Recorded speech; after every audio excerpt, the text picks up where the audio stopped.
You could see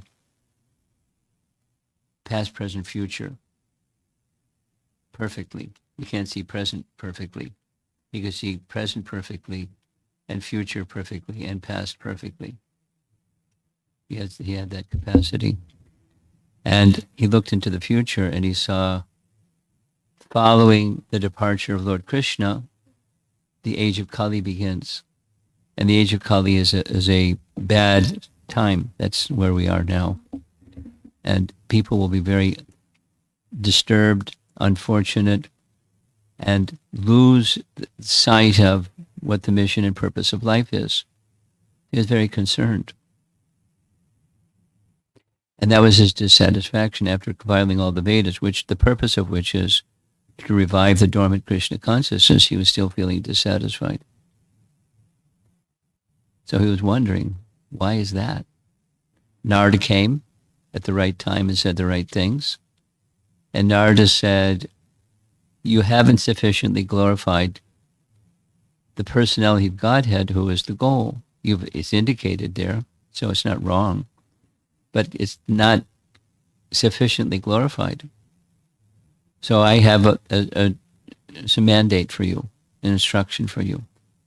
What's that? Sit down in meditation, trance of meditation, samadhi. And in that trance of meditation, you'll get some realization. Write just on that. A literature that expands the realization in samadhi. So this is a description of what he realized. He saw the Supreme Personality of Godhead, the Bhagavan feature of the Supreme Lord, he saw. And along with seeing the Lord, the implied and the implication, not explicitly said, but implied, is described in the purport. To see the personality of Godhead means one sees all these other things. One sees his energies, because energetic is not without energies. So he saw the energies. And he saw the categories of those energies, internal, external, marginal. And the living entities are in the category of marginal. So he saw the position of the living entities in relation to the source of everything. And he saw the delusion of those living entities caused by forgetfulness of their connection with that source of everything. And he saw the mitigating process. And that's namely devotional service. So he saw all of that, and unpacking what he saw is what's in the purport. He saw all of that. So Vyasadeva saw all of that, and his instruction was these two things. Sit in trance of meditation. Second, based upon what you experience in your trance of meditation, you write what you've realized. So that's what Srimad Bhagavatam is. It's the fruit of his realization. And of course it's perfect because he's Vyasadeva, and he is specifically, he's an empowered incarnation, empowered to do this writing. So the writing he's already done by compiling the Vedas flawlessly, by summarizing them in Vedanta Sutra flawlessly, and expanding on Vedanta Sutra flawlessly. And that's what Srimad Bhagavatam is. It's an explanation of, or commentary upon, Vedanta Sutra or Brahma Sutra, the absolute truth in full. From codes, from sutras, to details.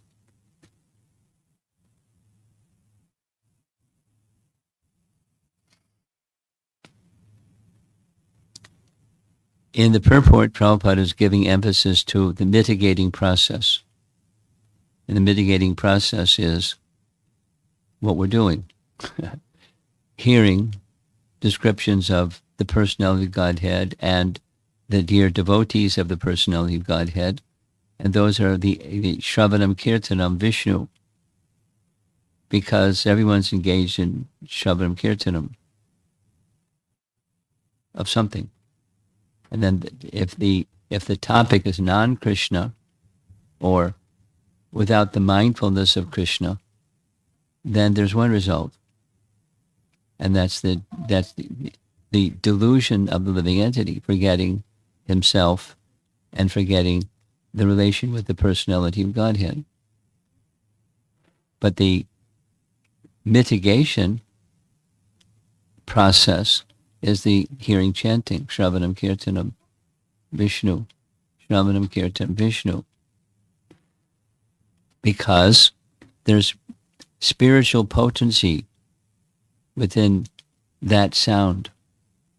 Just this morning I was listening to Prabhupada, really long, like several hours. There was a Bharati Bhavan, a group somewhere in India, that were doing a little survey amongst spiritual leaders or organizations all over the world, Indian origin organizations, a number of questions, survey questions. And one of the survey, so Prabhupada agreed to respond. So there was a devotee reading the questions, and Prabhupada was responding. And at one point there was a question: is it important when hearing mantra to hear the mantra, or is it sufficient if you just hear the meaning of the mantra, and hear the meaning of the mantra, and hear the meaning of the mantra, and hear the meaning of the mantra? Is that sufficient? Supposing someone isn't so good at Sanskrit, then there's some presumption from the prior questions. So Prabhupada's answer was, it's everything is resting upon sound. So it's not the letters of the Sanskrit alphabet that make the mantra. The letters of the Sanskrit alphabet indicate the mantra, but it's the sound vibration. So it's just emphasizing the same point. Sound vibration is essential. So here's the Srimad Bhagavatam, and it's worshipable because the form of Srimad Bhagavatam is within the Bhagavatam, or the Bhagavatam is the form of Krishna. The form of Krishna is the Bhagavatam, but it's resting upon sound, so it's to be heard, as we're doing. So supposing you're in your home, you're not sitting in a morning Bhagavatam class, and is that association with Krishna also? Yes. And it's important to hear the sound. These days it's a popular thing. There's popular reading groups, different according to schedules and taste and association. Just different persons get together and read. And they're really dedicated. Many of them are really dedicated. And they develop relationships with the persons with whom they're reading, or the mantra. Just yesterday evening, some appreciation, some group of students coming together for a while daily, and then another group on a weekly basis to chant audibly the Hare Krishna Maha Mantra together.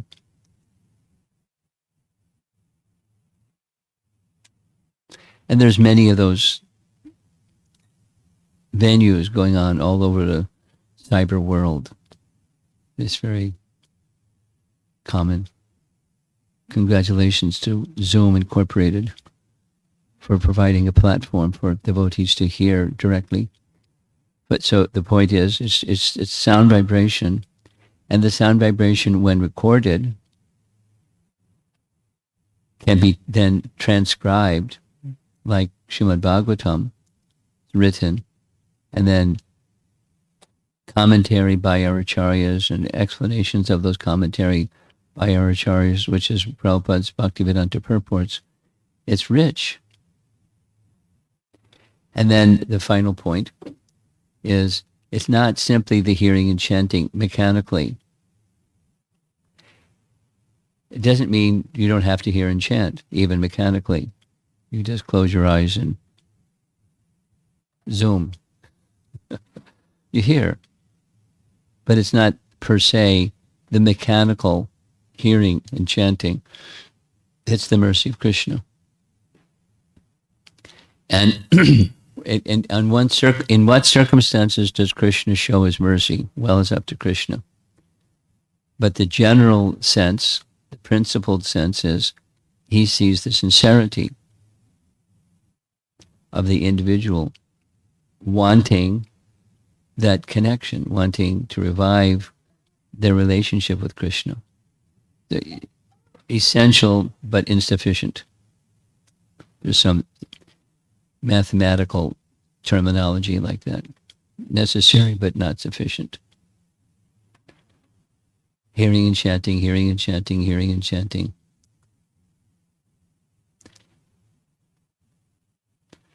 My understanding is there's going to be a little seminar given by some devotees that have been chanting for 25, 30 years and following the bhakti process for 25, 30 years.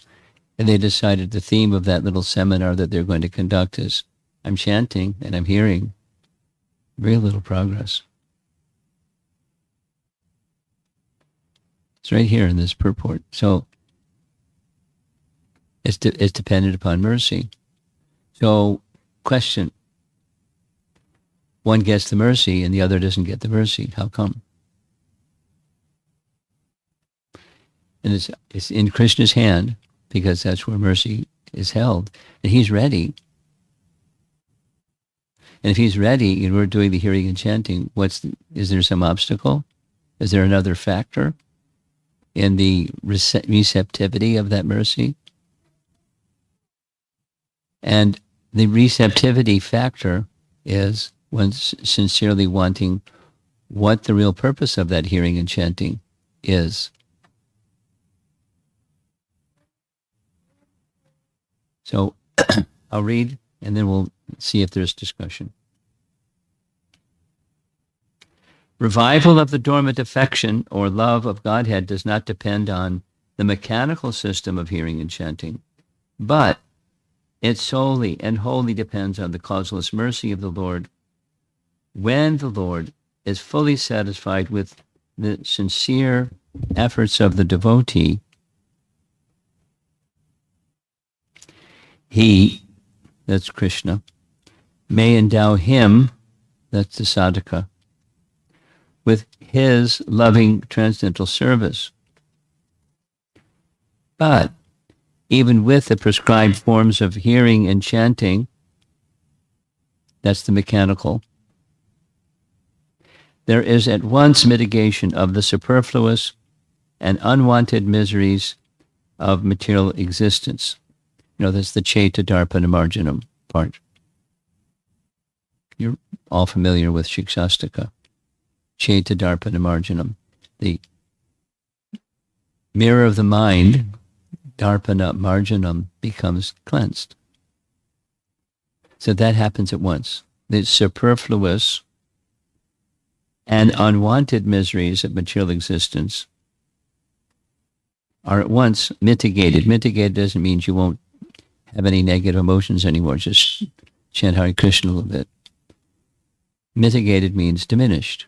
The impact, the force of that negative emotion, the impact of feeling negative emotions, feeling the connection with material nature and the modes of material nature.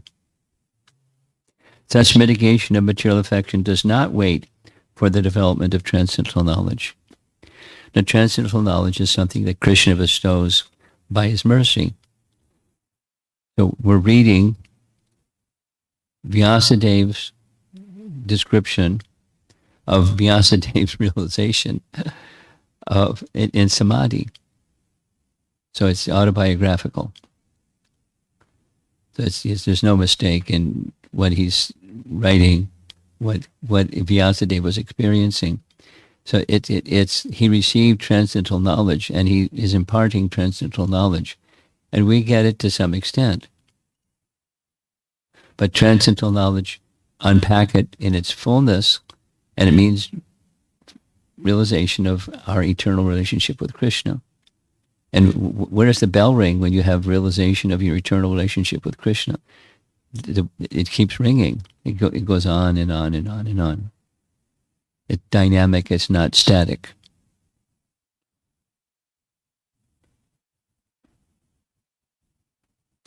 Rather, knowledge is dependent on devotional service. Knowledge is dependent on devotional service for the ultimate realization of the supreme truth. That's a paraphrase of a verse from Canto 1, Chapter 2, which is that the realization is a byproduct of devotional service. Vasudeve Bhagavati Bhakti Yoga Prayojitaha Janiyati Ashu Vairagyam Jnanam Cha Yad Ahaitukam without material cause, transcendental knowledge arises, and detachment arises through the medium of devotional service. And we're all doing some devotional service, different stages, different degrees, but we're all doing devotional service. And how much we're realizing?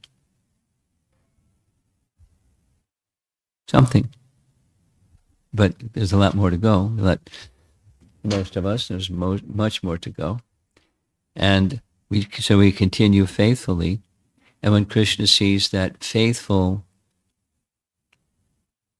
purposeful rendering of devotional service, purposeful in the sense that Krishna is to be pleased, not something else, or not someone else, not my senses, not my mind, not something else, but Krishna is to be pleased.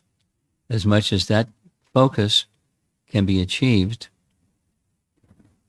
Krishna smiles, and Krishna may then choose to bestow realization, as he did with Vyas. Exactly, as he did with Vyas. I mean, it's not Vyas was incomplete. He's a empowered incarnation. He's carrying the fullness of the Lord's Jnana Shakti. He has it. But it's a little relationship with Vyas where he could then be prepared to provide the world with Srimad Bhagavatam, which we're taking advantage of. Compliments of our predecessor acharyas. Srimad Bhagavatam and the commentary of Srimad Bhagavatam. And our realization of this very much is dependent upon our being sincere, Krishna detecting that sincerity, and then pulling back curtains so we can see things that we otherwise can't see. We may have faith that behind that curtain there's some higher reality. That's good. Now, what's that higher reality? I want to experience that higher reality.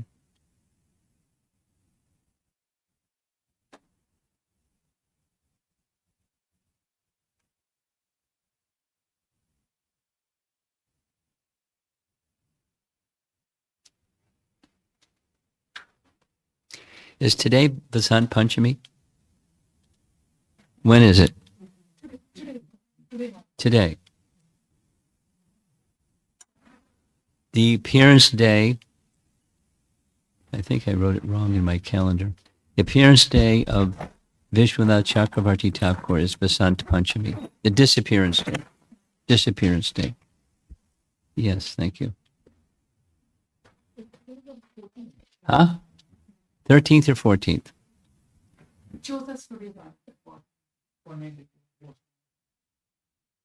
So very soon.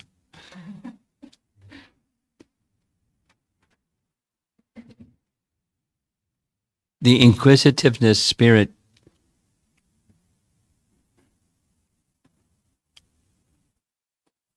was exhibited in a profound way by Vishwanatha Chakravarti Thakur. So I'm going to describe that and we'll end. Vishwanath Chakravarti Thakur was born in a Brahmin family in Bengal, and his spiritual acumen was detected as a young boy. His father saw that spiritual acumen. He, at a quite young age, he got him married, tie him down.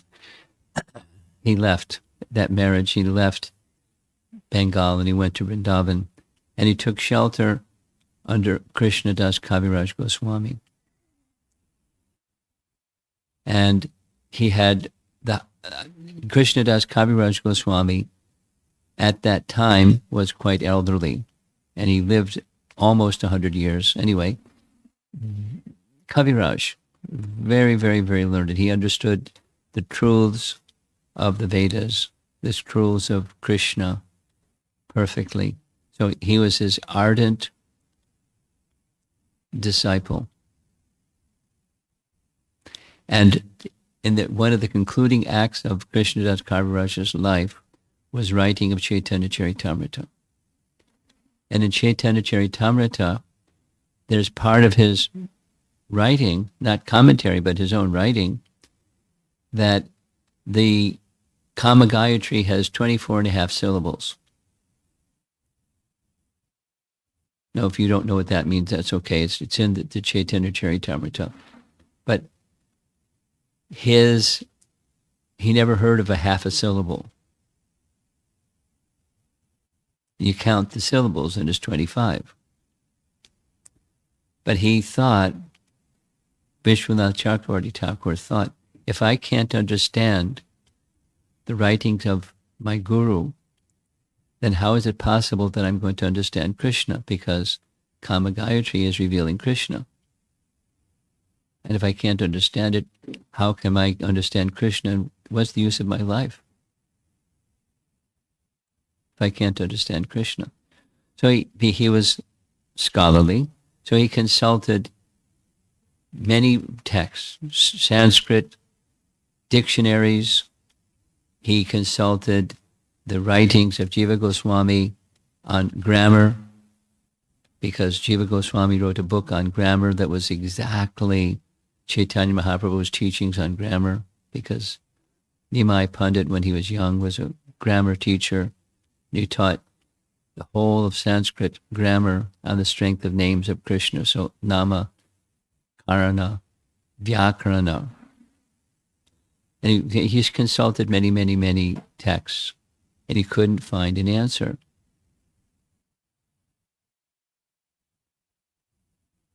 So he decided, what's the use of my life? He made he kept his vows. That was the kind of personality he was. So he decided, I'm just going to sit here by the side of Radhakund and fast till death.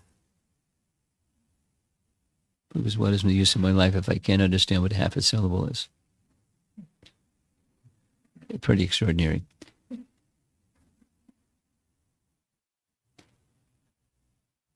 In the course of the evening, he got a little tired and he dozed off. In the second section of the evening, Radharani appeared to him in a dream or a vision, either. And she instructed Vishwanath, give up this mentality. If you want to understand what Krishnadas Kaviraj was writing, the half a syllable, there's such and such and such book in the library here at Radhakund, and reading that's where he got the half a syllable. When this Sanskrit letter and that Sanskrit letter join, it becomes a half a letter, or half a syllable. So in the morning, go to that library and you'll find such and such book. And you can verify for yourself So please give up this mentality, and instead, I want you to write a full commentary on Kama Gayatri with its 24 and a half syllables.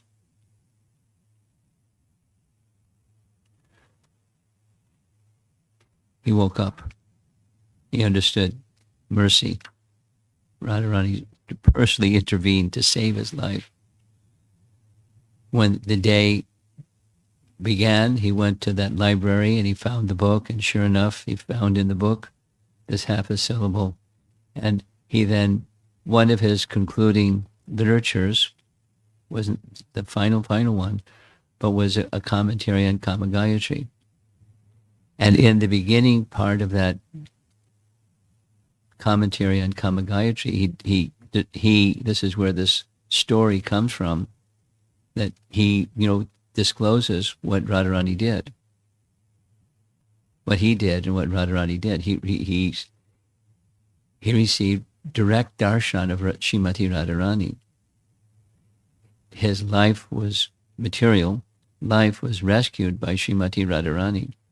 And she imparted many realizations, and the ability to realize, say it again, the ability to realize the writings of Krishnadas Kaviraj depends upon this descending mercy. That's part of the whole description.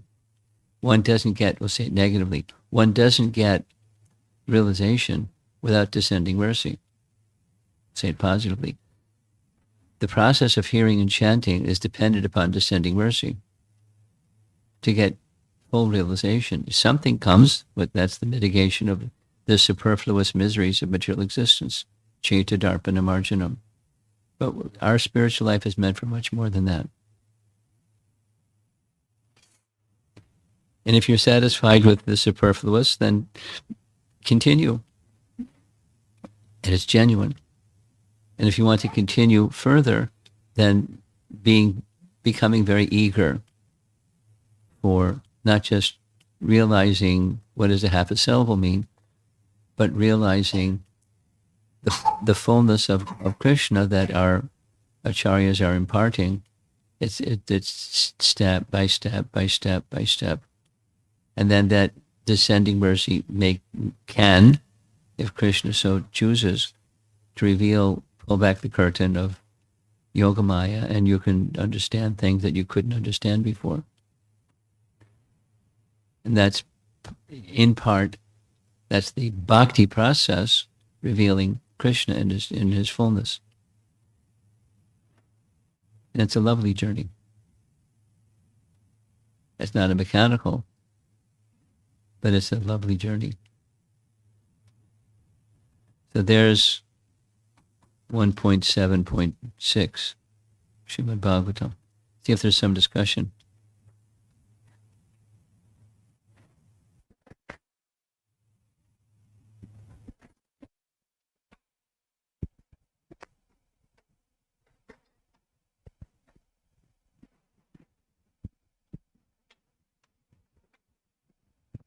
Hare Krishna Maharaj. Maharaj, you mentioned that a devotee is sincere and it's up to Krishna to be merciful. So, and give the realizations. Maharaj, for me, I think I feel a little bit of shelter in the opposite. I feel that Krishna is always merciful. It's me who is, like Krishna is giving 100% in this relationship, but it's me who is not sincere. And I'm the one who's not able to receive what he's giving. Is that similar, same as what you are saying, or is it different? They're not contradictory, if that's what you're asking. It's another way of looking at the same thing.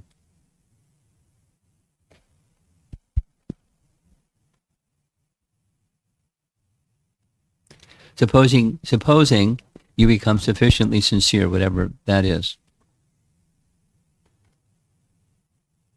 then what? Like Vishvanatha Chakravarti Thakur, was he sufficiently sincere?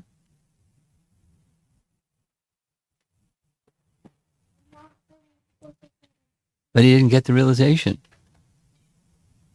wasn't because he wasn't sufficiently sincere.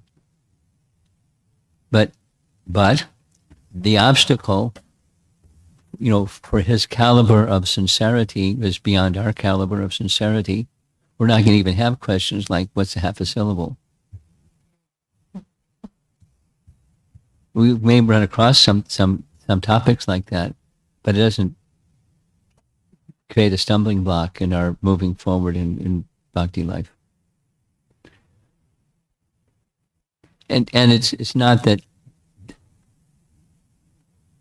it's only because he had that I want to know what a half a syllable is that he got what he got. It's just the obstacle that blocked the fullness of Radharani's mercy was heightening his sincerity and his sense of purpose. So they're not contradictory. Just different way of looking at or expressing the same thing.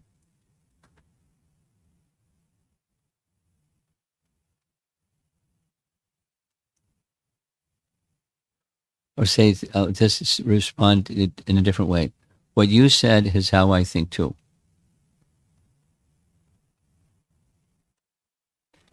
But it doesn't discount the other explanation. It's right here in the Bhagavatam.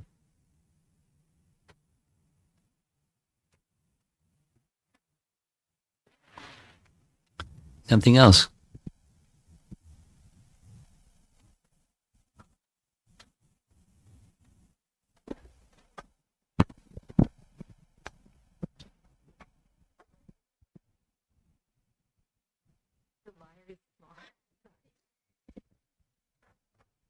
We got short. That's all it can come. Hare Krishna. Hare Maharaj. Krishna. I have a question around the sound vibration that you were talking about. Okay. That how more than words, it's the sound vibration that reaches. So we have several slokas, we have several songs and in praise of the Lord, which describe the Lord, and we recite them, and many a time we are not sure if that is how it was originally, it came into being, and if we are actually reciting it with the right sound vibration. So are there repercussions to a wrong way of reciting it? And if yes, how do we correct it? How do we realize and correct it? Thank you. I understand your question. Take the microphone. Precise pronunciation is not the essence. The course correction is Krishna. In India, in different parts of India, there are different ways of pronouncing the same word. And they're both correct ways of pronouncing the same word. But it's not the correct pronunciation, and if you don't get the correct pronunciation, you don't get the effect. That is to say, this is now coming back to Atulya's question. Krishna knows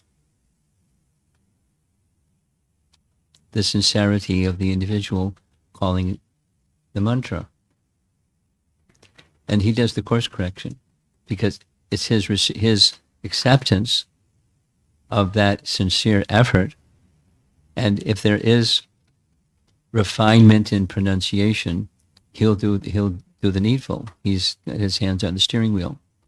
He'll do the course correction for one who's not properly pronouncing. So the sound vibration power is the sincerity along with the sound vibration itself. That this other question was specifically, is it sufficient? I mean, there were some prior questions asked by the Bharatiya Bhavan. And one of them was, there's such and such scholar that says people aren't going to understand unless they have a sufficient grasp of Sanskrit language and knowledge of the Vedas is captured or encapsulated in Sanskrit language, so there should be more training of people in Sanskrit. And so it was a question, what in the survey question, what do you think of that? It's not becoming a Sanskrit proficient person, because Prabhupada gave the example, there are a number of very proficient Sanskrit scholars that don't understand the purpose of the Vedas. Their pronunciation can be paka, but they don't necessarily understand. And therefore, the sound vibration technically is not the issue. But then the next question is, what if people can't speak Sanskrit or read Sanskrit? Can they just read the translation of a mantra, and is it the same?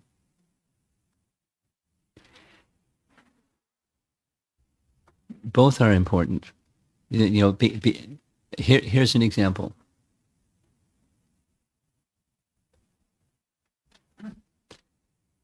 There's somebody I know who, in the next while, is going to undergo heart surgery, and they're in anxiety. And so they didn't exactly say, what should I do about this anxiety, but that was what they were communicating. So I suggested, here's this Ugram Vira Mahavishnum Jwalam Tam. So recite it 108 times. And here's a recording so you can hear others reciting it nicely. That's not like you're not going to have to undergo heart surgery if you do this, but the fear by taking shelter and feeling protected. Now, supposing his pronunciation isn't paka, it's the sincerity that Lord Nrsingadev hears and reciprocates with. And there's some recording, and he wrote back and saying, I'm doing this 108 times every day, very softly, because my breath isn't so full, but I'm hearing the recording regularly. Now, he didn't report, and I'm feeling some relief of that stress. But it doesn't mean he's not going to undergo the heart surgery. It doesn't mean that he's going to survive the heart surgery. It just means, that the connection is established through sound. And regardless of the outcome of the surgery, when the connection through sound is established, then consciousness is in a different place. It's a higher consciousness place. So back to your question. Your question is what to do about if there's not proper pronunciation or precise pronunciation or something to that effect. What to do? Krishna will help. And the essence is not per se the precise pronunciation. The sound vibration is the essence, and Krishna understands. The object unto whom the mantra is being vibrated understands the sincerity of the chanter. So that's where our attention should go. The sincerity of our reaching and making that connection.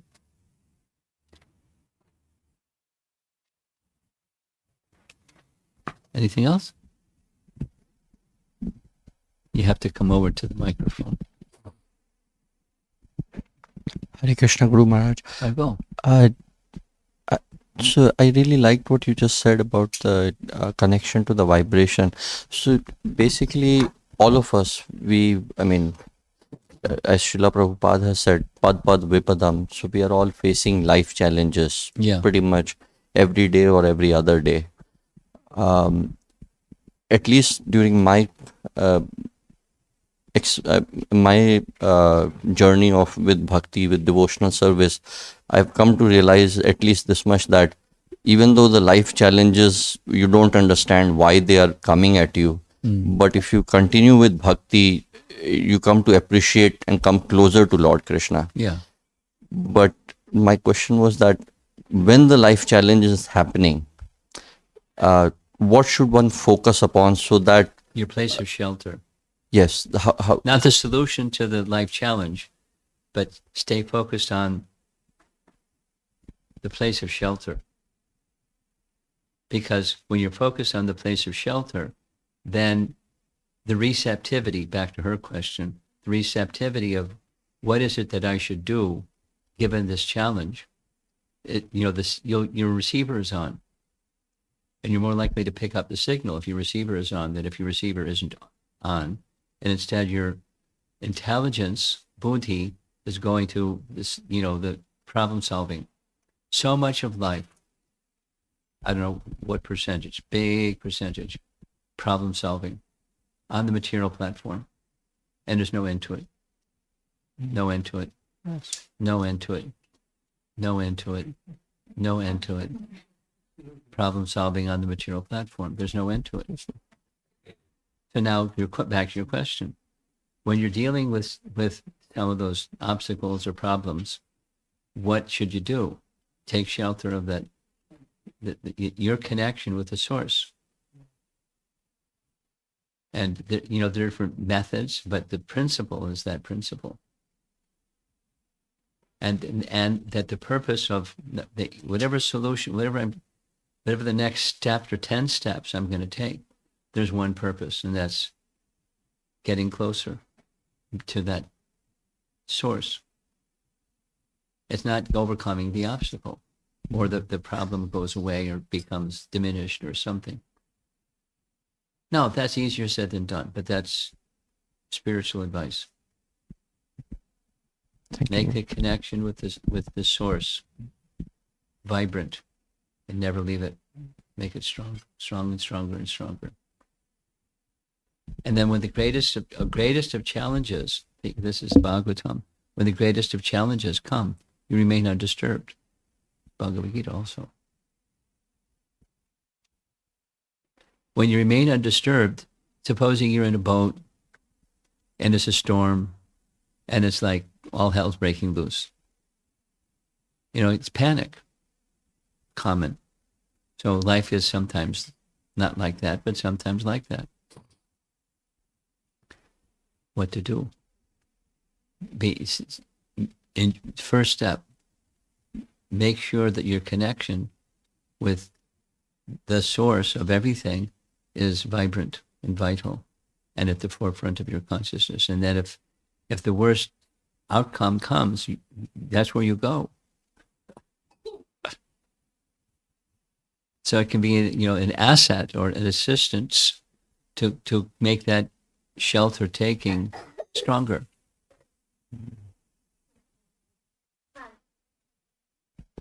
Thank you, Guru Maharaj.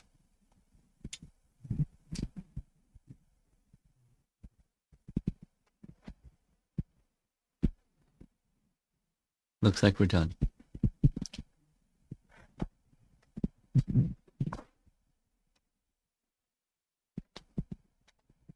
Hare Krishna Maharaj. This is not a question but a comment. I'd like to thank you for bringing up this point during this lecture. You mentioned that everyone does Shravanam and Kirtanam. It need not be about Krishna, but they are doing something. Yeah. And you mentioned if one does Shravanam and Kirtanam, which is not about Krishna, or not in mindfulness of Krishna, the result is delusion and forgetfulness of one's relationship with Krishna. This reminded me of the value of attentive chanting. The value of Attentive chanting. attentive chanting. I hope you get there. Thank you, Madam.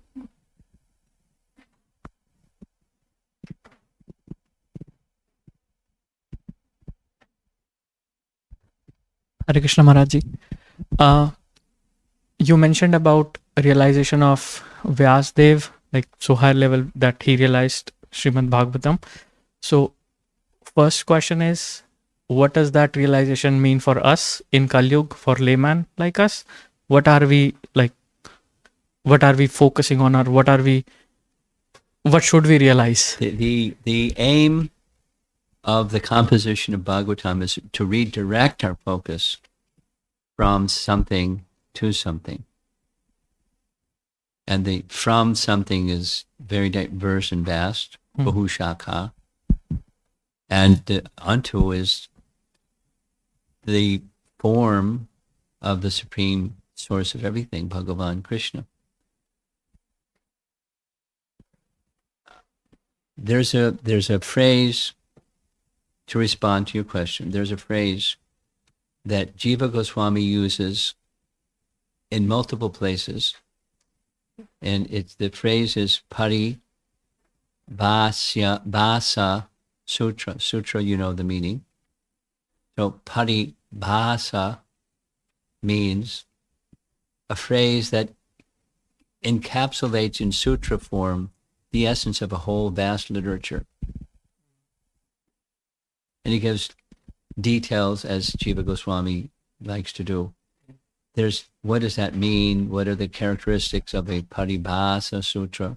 Sutra we know.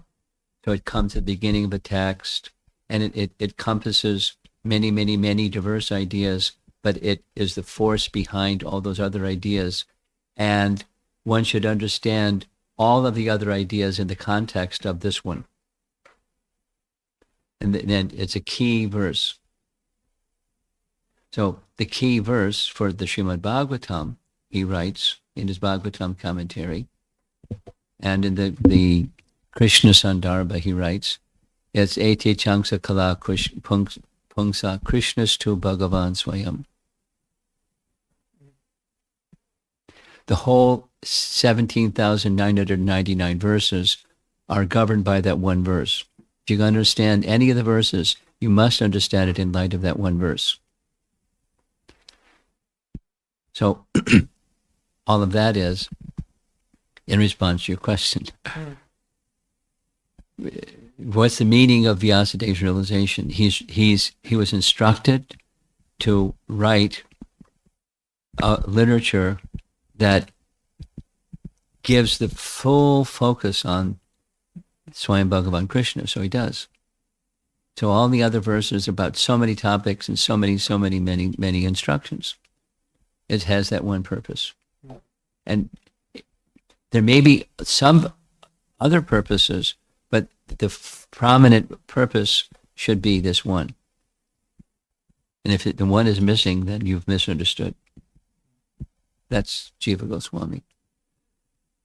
So that's the significance. It's the instruction of Narada fulfilled by Vyas within these 3-4 verses.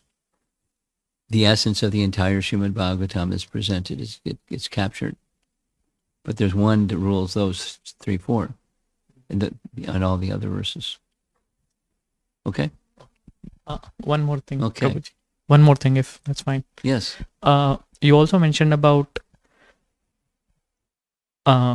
chanting mechanically and not chanting, just sitting in Zoom. I didn't get that part. So does it mean that just sitting in the meditative state, closing your eyes and meditating, and chanting, are they same thing? No. Okay. Closing your eyes and meditating on what? Just your inner something? Yeah, it's not the same. Okay. Not the same. Proof that it's not the same is from practical experience. One of the things that I experimented with in college was Zazen Buddhism, which is essentially that. Make the mind blank.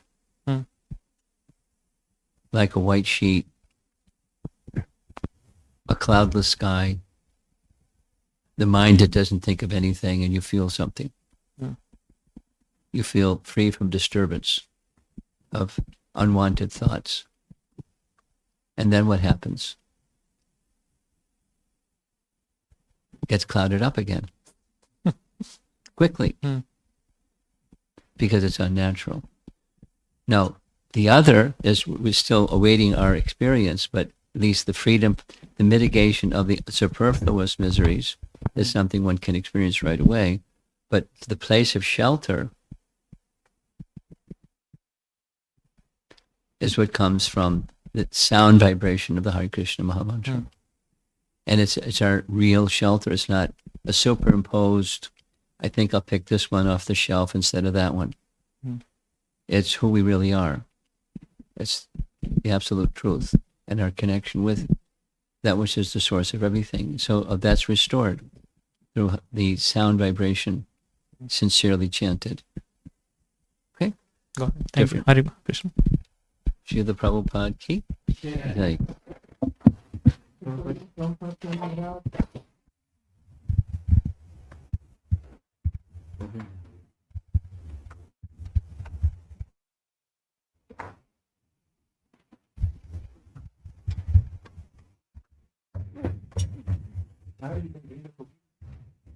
Okay, I'm waiting. The devotees in Naperville very kindly supplied me with so many cookies. More than the number of people in the room here. Here they come.